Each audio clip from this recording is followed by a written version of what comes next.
জয় মা, জয় মা, জয় ঠাকুর শ্রী রামকৃষ্ণ। আচ্ছা বলো তো,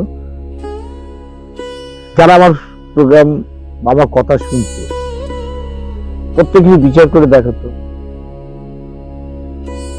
ভগবান তোমাকে মানুষ জন্ম দিল কেন?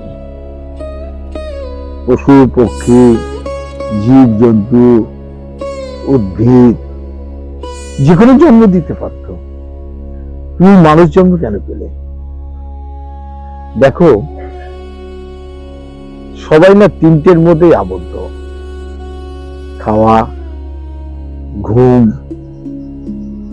আর হচ্ছে বংশ বিস্তার। এই তিনটির মধ্যে সবাই বিরাজ করছে।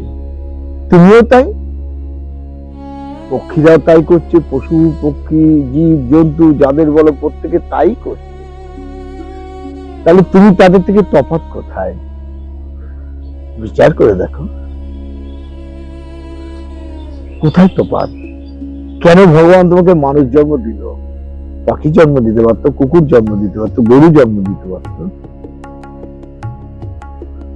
কুকুরের পেটে জন্ম নিলে কুকুরই হয়, গরুর পেটে যদি জন্ম নেয় তাহলে গরুই হয়। কিন্তু মানুষের পেটে জন্ম নিলে তো মানুষ হওয়া যায় না, তাকে মানুষ হতে হয়, মানুষ তৈরি করে দিতে হয়।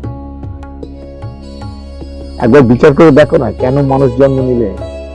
এই তিনটে করার জন্য: খাওয়া, ঘুম, আর বংশ বিস্তার। জয় মা, জয় ঠাকুর শ্রী রামকৃষ্ণ।